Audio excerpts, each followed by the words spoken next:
Hi friends, ನೋಡಿ ನಾವು ಒಂದೇ ವರ್ಷ ಕಾಲೇಜಲ್ಲಿ ಜೊತೆಲಿ ಓದಿದ್ದು, ಆದರೆ 14 ವರ್ಷದಿಂದ ನಾವು ಜೊತೆಲಿದ್ದೀವಿ.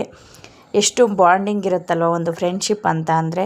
ಎಷ್ಟೇ ಯಾರೇ ದೂರ ಮಾಡೋಕ್ಕೆ ನೋಡಿದ್ರು, ಯಾರೆಷ್ಟೇ ಏನೇ ಮಾಡಿದ್ರು ನಾವು ದೂರ ಆಗ್ದಂಗೆ ನಾವು ಫ್ರೆಂಡ್ಶಿಪ್ನ ಉಳಿಸ್ಕೊಂಡು ಬಂದಿದ್ದೀವಿ. ಇಷ್ಟು ವರ್ಷಗಳ ಕಾಲ ನಾವು ಉಳಿಸ್ಕೊಂಡು ಬಂದಿದ್ದೀವಿ. ಎಷ್ಟೋ ಸೆಂಟ್ರಲ್ಲಿ 2-3 ವರ್ಷ ನಾವು ಮಾತಾಡಿದ್ದೇ ಇಲ್ಲ, ಫೋನ್ ಇರಲಿಲ್ಲ, ಒಬ್ರಿಗೊಬ್ರು ಕಾಂಟ್ಯಾಕ್ಟ್ ಇರಲಿಲ್ಲ. ಆದರೂ ಒಂದು ಕಷ್ಟ ಬಿದ್ದು ನಾವು, ಅದರಲ್ಲೂ ಅವ್ರ ಏರಿಯಾ ಬೇರೆ ನಮ್ಮ ಏರಿಯಾ ಬೇರೆ, ಇದೊಂಥರ ಹೆಂಗಾಗತ್ತೆ ಅಂದರೆ ಒಳ್ಳೆ ಈ ಲವರ್ಸ್ಗಳು ಇದು ಮಾಡ್ತಾರಲ್ಲ, ಲವ್ನ ಉಳಿಸ್ಕೋಬೇಕಂದ್ರೆ ಇಷ್ಟೆಲ್ಲ ಮಾಡಬೇಕಪ್ಪ ಅಂತ. ಆ ಥರ ನಾವು ಫ್ರೆಂಡ್ಶಿಪ್ನ ಉಳಿಸ್ಕೋಬೇಕು ಅಂತ ನಾವು ಇಷ್ಟೆಲ್ಲ ಕಷ್ಟಪಟ್ಟಿದ್ದೀವಿ ನೋಡಿ ಫ್ರೆಂಡ್ಸ್. ನನಗಂತೂ ತುಂಬ ಖುಷಿ ಇದೆ ಇವ್ರನ್ನೆಲ್ಲ ನಾನು ಮೀಟ್ ಮಾಡಿದ್ದು. ಸೊ ಇನ್ನೊಬ್ಳು ಫ್ರೆಂಡ್ ಬಂದಿದ್ದಾಳೆ, ಸೊ ಅವಳನ್ನೂ ಮೀಟ್ ಮಾಡಿದೆ ನಾನು.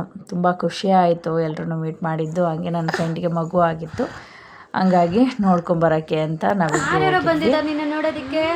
ಪುಟ್ಟಲಕ್ಷ್ಮಿ ಹಾಯ್ ಮಾಡಿ. ಇವರಿಬ್ರು ನನ್ನ ಹಳೆಯ ಫ್ರೆಂಡ್ಸ್. ಹಳೆಯ ಫ್ರೆಂಡ್ಸ್ ಅಂದರೆ ಎಷ್ಟು ವರ್ಷ ಆಯ್ತು? College friends. ನನಗೆ ಮದುವೆ ಆಗಿ 11 ವರ್ಷ ಆಯಿತು. ಒಂದು 12-13 ವರ್ಷದ ಫ್ರೆಂಡ್ಶಿಪ್ಪು. ಅವಾಗಿಂದ ಇವತ್ತವರೆಗೂ ಹೀಗೆ ಇದ್ದೀವಿ. ಎಷ್ಟೇ ಹೊಸಬ್ರು ಬರಲಿ, ಇವರಿಬ್ರು ದಪ್ಪ.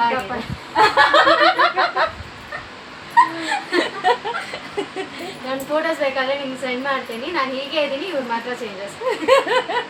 ದಪ್ಪ ಆಗಿಲ್ಲ. ಇವರು ಹೆಸರು ಪುಟ್ಟಲಕ್ಷ್ಮಿ ಅಂತ. ಮಹಾಲಕ್ಷ್ಮಿ ಹಾವೇರಿ ಅವರು ಪುಟ್ಟಲಕ್ಷ್ಮಿ ಅಂತ. ಇವರು ವರ್ಷಕ್ಕೆ 2 ಸಲ ಮಾತ್ರ ಬೆಂಗಳೂರಿಗೆ ಬರ್ತಾರೆ. ಒಂದು ದಸರಾ, ಒಂದು ಬೇಸಿಗೆ. ಈ 2 ಟೈಮಲ್ಲೂ ಅವ್ರು ಬೆಂಗಳೂರಲ್ಲಿ ಇರ್ತಾರೆ. ಮಹಾಲಕ್ಷ್ಮಿ. ಎಸ್, ಇವ್ರ ಹೆಸರು ಸಂಗೀತ ಅಂತ. ಇವರು ಬೆಂಗಳೂರಲ್ಲೇ ಇರ್ತಾರೆ, ಎಲ್ಲೂ ಹೋಗಲ್ಲ. ನಾವು ಹೋಗೋದ್ರು ಹೋಗಲ್ಲ ಎಲ್ಲರೂ. ಇವಳೊಬ್ಳೆ ಅಪ್ಪ ನಮ್ಮ ಇಡೀ ಗ್ಯಾಂಗಲ್ಲಿ ಇಷ್ಟು ದಪ್ಪ ಇರೋದಂದ್ರೆ ಇವಳೊಬ್ಳೆ, ಇನ್ನು ಯಾರೂ ಇಲ್ಲ ಈ ಥರ.